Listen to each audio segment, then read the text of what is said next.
નમસ્તે બાળકો, ગઈકાલના વિડીયોમાં આપણે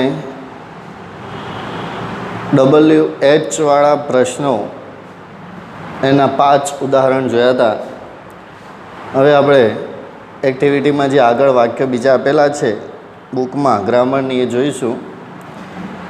છઠ્ઠું વાક્ય છે, બાલ ગંગાધર તિલક બાલ ગંગાધર તિલક started to celebrate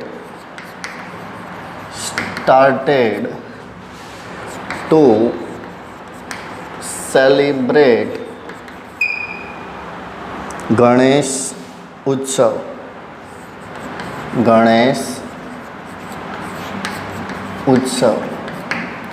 તો અહીંયા બાળકો ગણેશ ઉત્સવની નીચે લીટી આપેલી છે, એટલે ગણેશ ઉત્સવ જવાબમાં આવે એ પ્રમાણે સવાલ બનાવવાનો છે WH વડે. ગઈકાલે આપણે WHની વાક્ય રચનાઓ લખી હતી, હુવાળી અને WH what, where, when, which વાળી. તો અહીંયા આ વાક્યમાં તમે જોશો તો શું કહે છે કે બાલ ગંગાધર તિલકે સ્ટાર્ટેડ શરૂ કર્યું, ટુ સેલિબ્રેટ ઉજવવાનું. શું ઉજવવાનું શરૂ કર્યું? ગણેશ ઉત્સવ. બાલ ગંગાધર તિલકે ગણેશ ઉત્સવ ઉજવવાનું શરૂ કર્યું. હવે અહીંયા બાળકો આ વાક્યને બે રીતે આપણે બનાવી શકીએ. જો વોટથી બનાવીએ તો શું ઉજવવાનું શરૂ કર્યું એમ બનશે, અને ગણેશ ઉત્સવ એક તહેવાર કહેવાશે. તો કોઈ પણ તહેવાર માટે બનાવવું છે તો વિચ વડે બનાવી શકીએ. વિચ ફેસ્ટિવલ, એટલે કે બાલ ગંગાધર તિલકે કયો તહેવાર ઉજવવાનું શરૂ કર્યું. તો શું ઉજવવાનું શરૂ કર્યું એમ પણ બનાવી શકાય, અને કયો તહેવાર ઉજવવાનું શરૂ કર્યું એમ પણ બનાવી શકાય. તો અહીંયા આપણે વોટ વડે બનાવીએ તો પહેલું વોટ મૂકવું પડે, પછી ભૂતકાળ છે સ્ટાર્ટેડ, એટલે ભૂતકાળમાં ડીડ મૂકવાનું છે. ત્યાર પછી કર્તા આવશે બાલ ગંગાધર તિલક, અને ક્રિયાપદનું મૂળ રૂપ કરવાનું છે સ્ટાર્ટ ટુ સેલિબ્રેટ. પ્રશ્નાર્થ ચિહ્ન. તો વાક્ય કેવું બને છે? વોટ ડીડ બાલ ગંગાધર તિલક start to celebrate.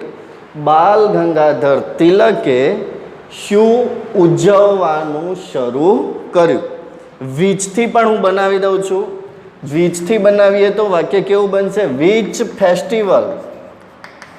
Which festival did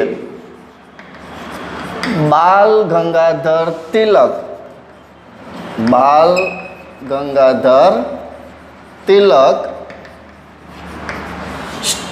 સ્ટાર્ટેડનું મૂળ રૂપ કરવાનું છે સ્ટાર્ટ ટુ સેલિબ્રેટ. વાક્ય શું બને છે? વિચ ફેસ્ટિવલ ડીડ બાલ ગંગાધર તિલક સ્ટાર્ટ ટુ સેલિબ્રેટ. મતલબ શું થાય? બાલ ગંગાધર તિલકે કયો તહેવાર ઉજવવાનું શરૂ કર્યું. બંને રીતે વાક્યને બનાવી શકાશે. એની પછીનું વાક્ય જોઈએ, BR Ambedkar. BR Ambedkar did his PhD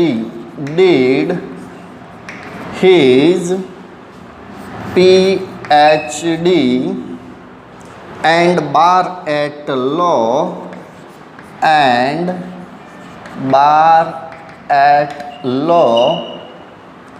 from England.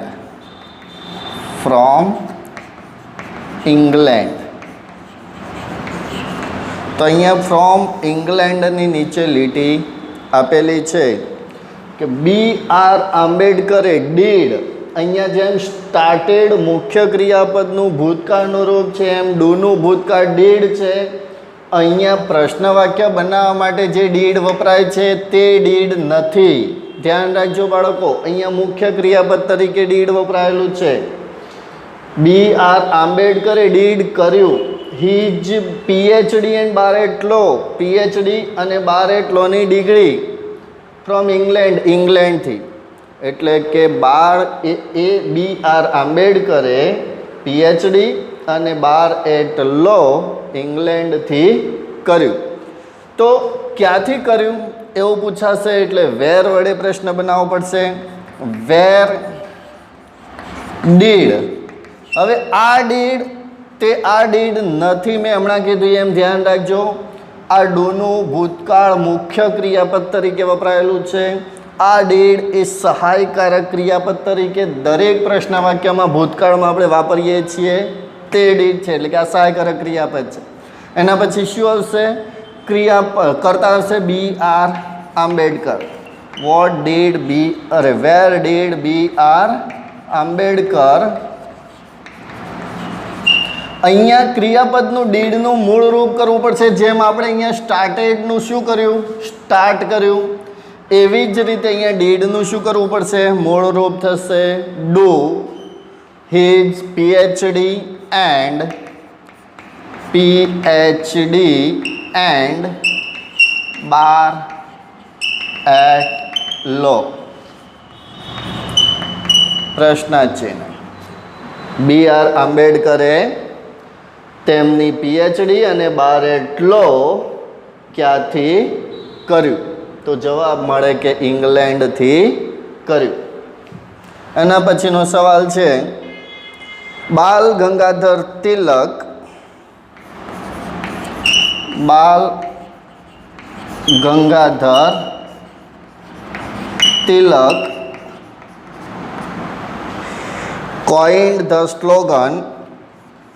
coined the slogan Swaraj is my birthright.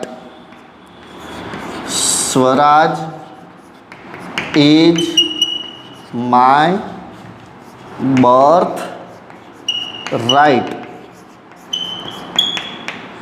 Swaraj is my birthright એટલે સ્વરાજ મારો જન્મસિદ્ધ અધિકાર છે. તો બાલ ગંગાધર તિલકે સ્લોગન સૂત્ર આપ્યું. કયું સૂત્ર આપ્યું? સ્વરાજ મારો જન્મસિદ્ધ અધિકાર છે. તો સ્વરાજ મારું જન્મસિદ્ધ અધિકાર છે એ વાક્ય જે સૂત્ર છે એ જવાબમાં આવે એવી રીતે પ્રશ્ન બનાવવાનો છે. તો અહીંયા પણ બે રીતે વાક્ય બનાવી શકાય. વોટથી બનાવીએ તો શું થશે? વોટ ડીડ બાલ ગંગાધર તિલક કોઈન ધ સ્લોગન. બાલ ગંગાધર તિલકે શું સ્લોગન આપ્યું? પણ આપણે વિચથી બનાવીશું કે વિચ સ્લોગન ડીડ બાલ ગંગાધર તિલક કોઈન. બાલ ગંગાધર તિલકે કયું સ્લોગન આપ્યું? એટલે વીચવાળો પ્રશ્ન વધારે બેટર રહેશે.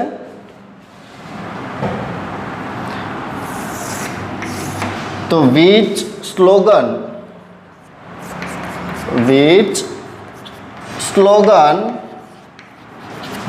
ડીડ પછી શું આવશે? કરતા બાલ ગંગાધર તિલક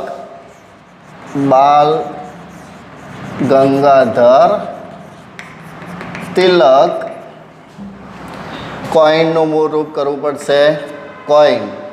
પ્રશ્નાર્થ ચિહ્ન. બાલ ગંગાધર તિલકે કયું સૂત્ર આપ્યું?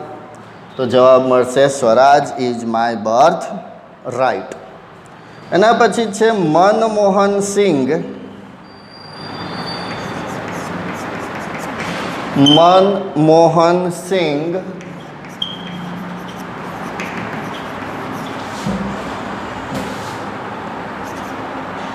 became the 14th Prime Minister became the 14th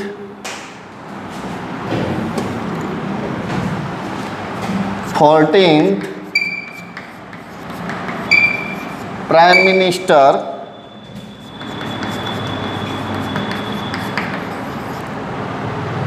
of India on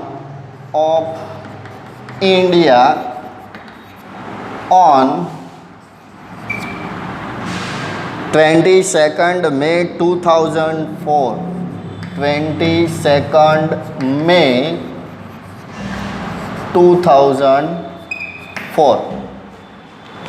તો મનમોહન સિંહની નીચે લીટી આપેલી છે કે મનમોહન સિંહ 22મી મે 2004ના દિવસે ભારતના prime minister 14th prime minister 14મા પ્રધાનમંત્રી બન્યા.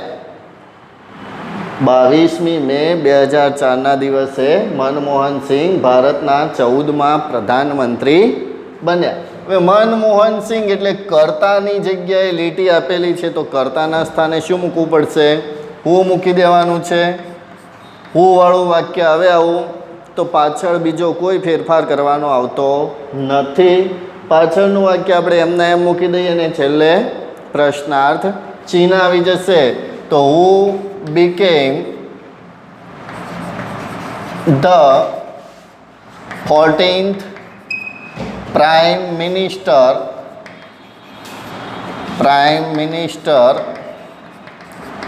of India on 22nd May 2004. તો વાક્ય શું બને છે? Who became the 14th Prime Minister of India on 22nd May 2004. પ્રશ્નાર્થ ચિહ્ન. 10મું વાક્ય જોઈએ. મહાત્મા ગાંધીજી's life. Mahatma ગાંધીજી's life came to an end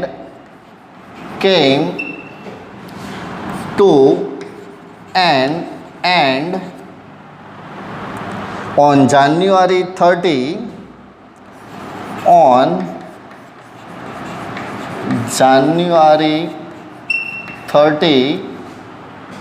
1948.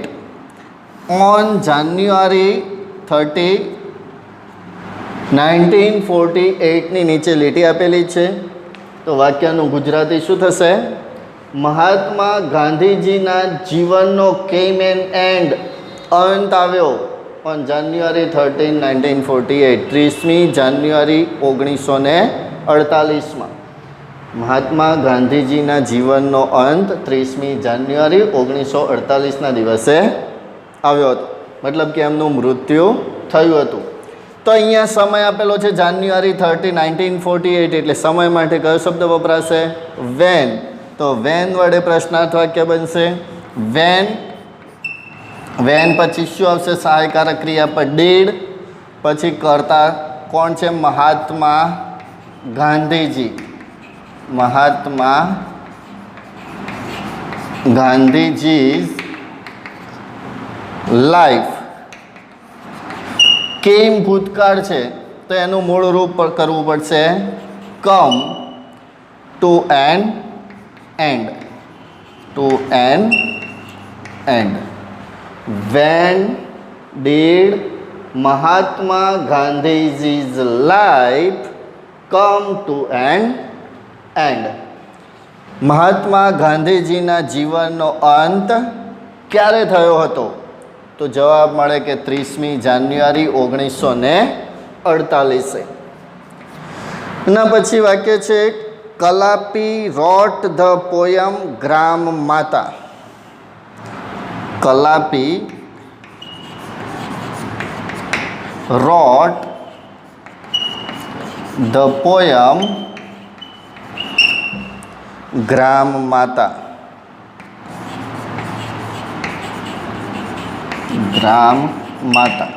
અહીંયા ગ્રામ માતાની નીચે લીટી આપેલી છે.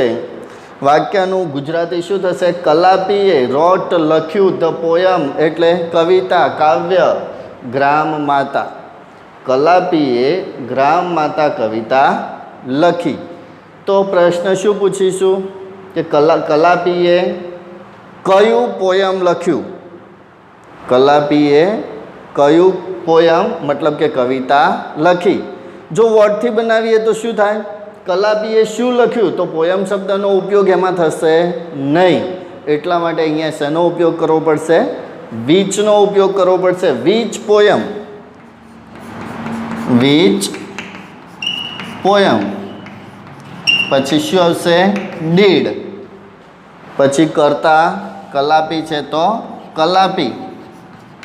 ભૂતકાળનું ક્રિયાપદનું રૂપ રોટ છે તો એનું મૂળ રૂપ કરવું પડશે તો શું થશે? રાઈટ. પ્રશ્નાર્થ ચિહ્ન. Which poem did Kalapi write? કલાપીએ કઈ કવિતા લખી? તો જવાબ મળે ગ્રામ માતા. એના પછીનું વાક્ય છે Nandita answered. Nandita answered 3 questions correctly. 3 questions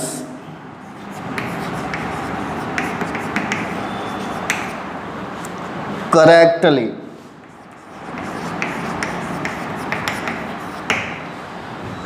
તો અહીંયા 3ની નીચે લીટી આપેલી છે. તો 3 એટલે સંખ્યાસૂચક શબ્દ દર્શાવે છે. તો બાળકો સંખ્યાસૂચક શબ્દ હોય તો હાઉ મેનીનો ઉપયોગ કરવો પડે. તો અહીંયા સવાલ શું કહે છે? નંદિતા આન્સર્ડ. નંદિતાએ જવાબ આપ્યો. 3 questions 3 પ્રશ્નોનો કરેક્ટલી સાચો. નંદિતાએ 3 પ્રશ્નોના સાચા જવાબ આપ્યા. તો કેટલા પ્રશ્નોના જવાબ આપ્યા? હાઉ મેનીનો મતલબ શું થશે? કેટલા, કેટલી, કેટલું. તો હાઉ મેની આવશે. તો હાઉ મેની પહેલાં મૂકવું પડશે. How many. હાઉ મેનીની વાક્ય રચના આપણે કાલે જોઈ નહોતી, પણ હું અત્યારે તમને એ વિશે થોડુંક સમજાવી દઉં કે હાઉ મેની પછી વાક્યમાં શું મૂકવાનું છે. તો હંમેશા કર્મ આવે, આપણે એને બહુવચનના નામ તરીકે પણ ઓળખીશું. હવે બહુવચનનું નામ અહીંયા કયું આવશે?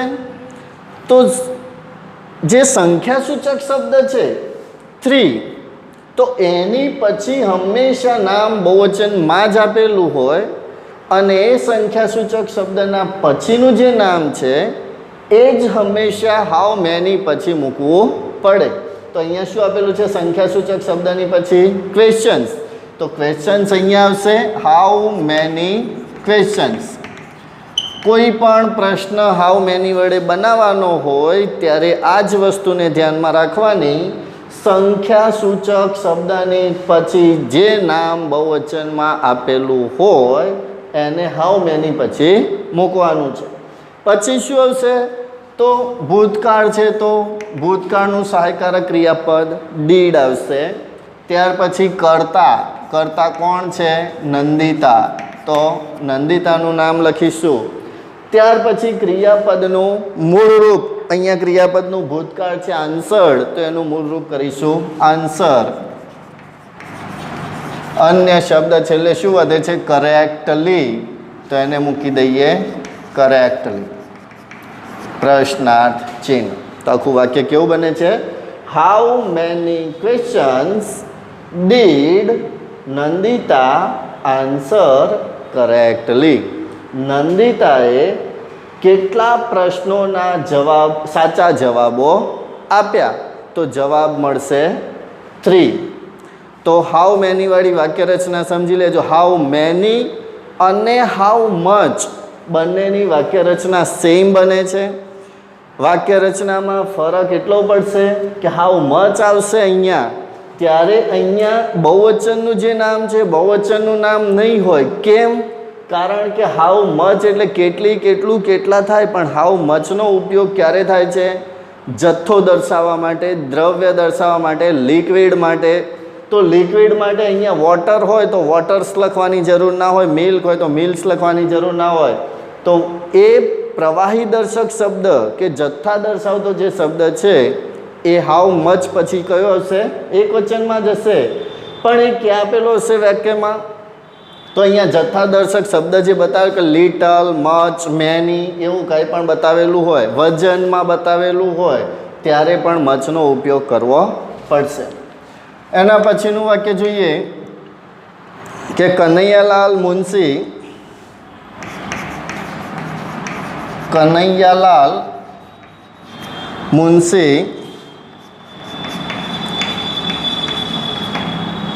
founded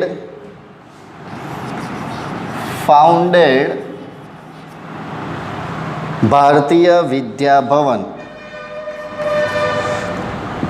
ભારતીય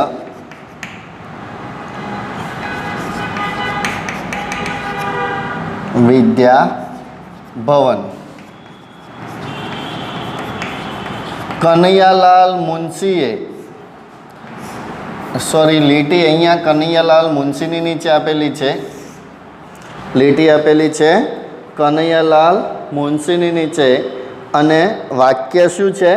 કનૈયાલાલ મુનશી ફાઉન્ડેડ. ફાઉન્ડ એટલે એનો મતલબ થશે સ્થાપના કરવી. શેની સ્થાપના કરી? ભારતીય વિદ્યા ભવન. આ ભારતીય વિદ્યા ભવન નામની એક સંસ્થાની સ્થાપના કરી. તો કનૈયાલાલ મુનશીની નીચે લીટી આપેલી છે એટલે કર્તાનું સ્થાન કહેવાશે. તો કર્તાના સ્થાને લીટી આપેલી હોય એટલે વાક્ય શેના વડે બને? હુ વડે બનશે.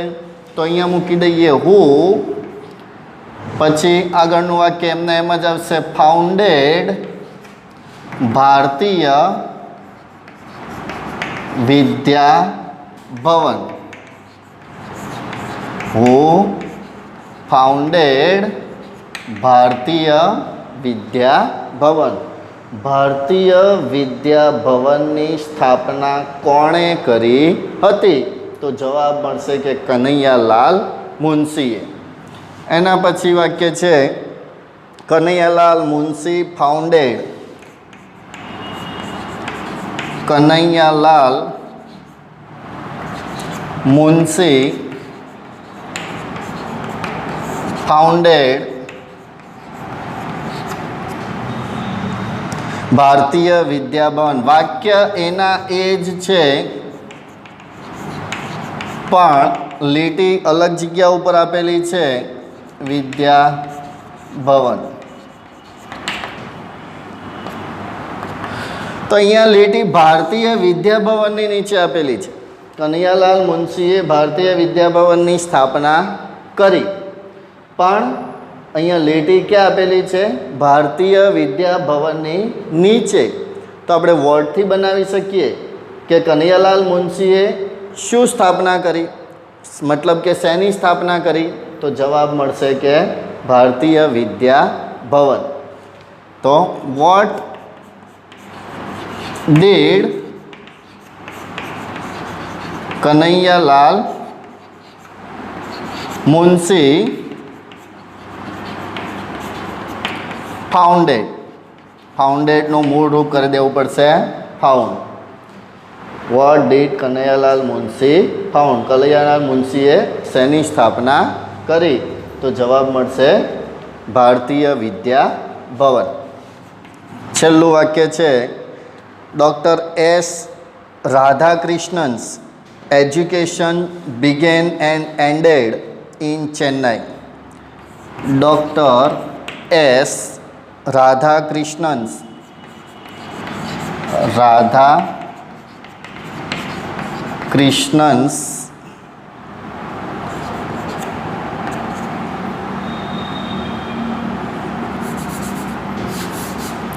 Radhakrishna's education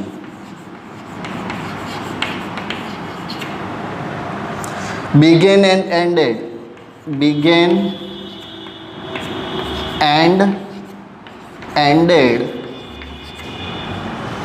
in Chennai. અહીંયા લીટી આપેલી છે ઇન ચેન્નઈની નીચે. ડૉક્ટર એસ રાધાકૃષ્ણનું એજ્યુકેશન શિક્ષણ બિગેન એટલે શરૂ થયું અને એન્ડેડ પૂરું થયું ઇન ચેન્નઈ ચેન્નઈમાં. ડૉક્ટર એસ રાધાકૃષ્ણનું શિક્ષણનો શરૂઆત અને અંત ચેન્નઈમાં થયો. તો ક્યાં થયો એમ આવશે એટલે વેર વડે બનાવવું પડશે. તો where did doctor S Radha